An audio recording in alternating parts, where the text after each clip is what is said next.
We just raised over $500,000 for Palestinians and Palestinian refugees. It was a charity stream. It was a week long. We had lots of silly challenges and lots of guests. Thank you to everyone who participated and donated. The link will still be open for a few days, and a recap video will be coming out this week.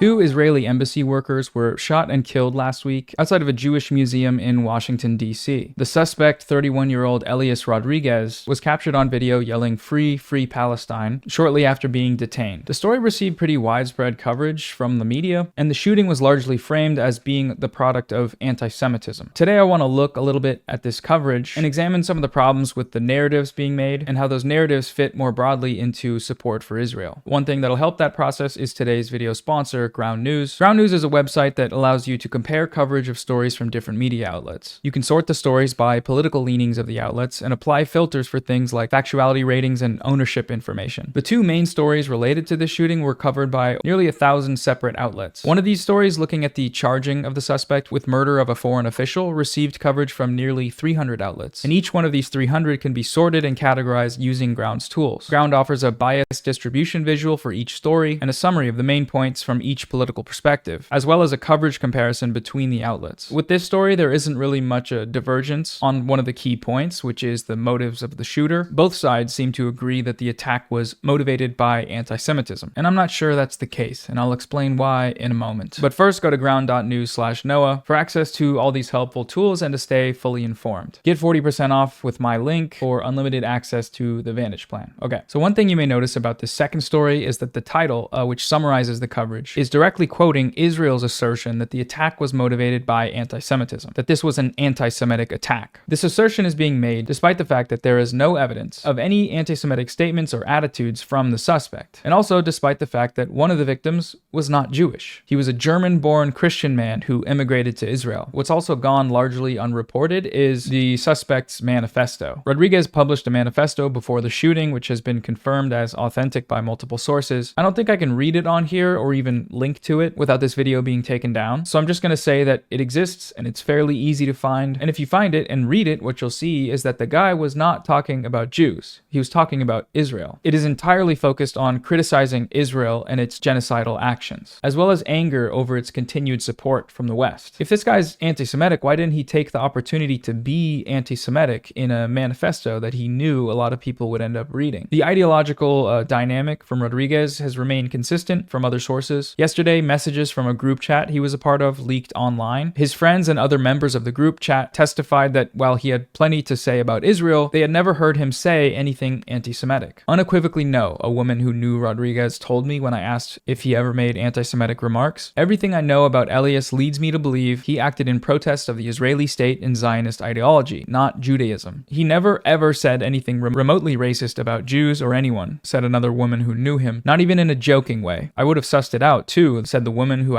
identified as half Jewish. People can pick up on stuff like that. At one point, a chat member wrote, "I'm almost surprised you're not anti-Semitic, Elias. It usually goes hand in hand with the whole Stalin did nothing wrong mantra," alluding to Rodriguez's support for old school communism. And Rodriguez wrote back, "One of the biggest things that Stalin didn't do wrong was ending the most anti-Semitic regime ever yet known to man." Despite the lack of any anti-Semitic statements, and despite the evidence that Israel's genocidal actions seem to be at the forefront of this person's mind, this anti-Semitism narrative stuck in the media, as we saw before, and also by various political figures. Donald Trump immediately called the attack anti-Semitic. Plenty of other US officials did the same. It elicited some truly vile racist responses in the name of Jews, like Congressman Randy Fine going on national TV to say that the Palestinian cause is an evil one. The fact of the matter is the Palestinian cause is an evil one. Or like Benjamin Netanyahu claiming that Free Palestine is the new Heil Hitler. Free Palestine is just today's version of Heil Hitler. The alleged shooter's manifesto received almost no coverage, and one of the few independent outlets that did cover it, the Twitch streamer Hassan Piker, was punished for doing so. His Twitch account was suspended. Covering manifestos of this nature is technically in violation of Twitch's rules, even if you cover them in a critical manner. Hassan acknowledged this and accepted the ban, but also requested that the rule be changed, pointing out the fact that he has covered manifestos like this one in the past multiple times, and this is the first time this rule has been enforced. There's reason to believe that the ADL ADL was involved in this decision. The ADL has previously pressured Twitch to ban creators for false anti-Semitism smears, as in the case of the Habibi Pass tier list, where all of the creators involved with the panel received 30-day suspensions. Also, Jonathan Greenblatt, the ADL's director, went on CNN immediately after the shooting and baselessly smeared Hassan as an anti-Semite, and also heavily implied that he was responsible for the shooting, at least in part. All of us need to call it out. I'm thinking about the New York Times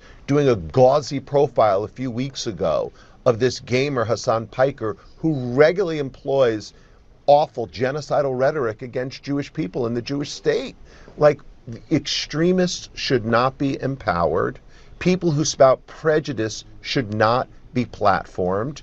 This is a moment when we need to look ourselves in the mirror and say, we've got to stop this because the consequences are deadly. It is imperative that we are able to cover things like this manifesto on Twitch and on YouTube and everywhere for that matter, for basic reasons like journalistic freedom of speech, obviously, but also because, look what's happened. There's a widespread dissemination of misinformation about the shooter's motives, and that's been enabled by a lack of coverage of what this person actually said. And as much as Israel and its propagandists might not like to hear it, the only material tie that exists between the suspect and the shooting victims is Israel. Israel's committing a genocide of the Palestinian people of Gaza. The suspect made numerous statements strongly opposing the genocide, and the people who got killed worked for the Israeli embassy. It's not commentary on the morality of or a justification for the shooting to acknowledge these facts, ignoring them and opting instead to just make things up, like saying that this guy was a rabid anti-Semite, implying that he just wanted to go out and kill Jews randomly, Jews who may or may not also be Christian. All of that simply obfuscates the reality. It sets the standard that any actions taken against anyone associated with Israel, justified or not, are inherently anti-Semitic, which makes criticizing Israel anti-Semitic, which is how this genocide keeps going on. This is the logic of genocide. This is an ongoing case, and obviously we don't know all of the details yet, but it's for precisely that reason that we should be skeptical and hypercritical of anyone jumping to any conclusions. And right now, the most prominent voices that are doing that are the supporters of Israel. They are concluding that violence towards anyone associated with Israel is always anti-Jewish violence, even if the suspect has no record of anti-Semitism, a clear record of anti-Zionism, and even if the victim isn't Jewish. It sounds sort of insane, but the world is insane. Tens, likely hundreds of thousands of Palestinians have been slaughtered by Israel. Gaza has been almost completely destroyed. Israel is starving everyone in the Strip and locking Palestinians in cages to divvy out breadcrumbs. The loudest voices decrying the recent shooting are, of course, the same ones that have said little to nothing about the people Israel has killed. The 20,000 children, the babies starving to death. Even going off of conservative estimates of the death toll, in order for the media coverage to be proportionate, there would have to be tens of millions of news stories. But that hasn't happened, and that's just something to think about anytime you see backlash over this sort of violence. Anyways, that's it for the video. Thanks for watching. I got a video recap of the charity stream coming out really soon, so hope you enjoy that. Okay, bye.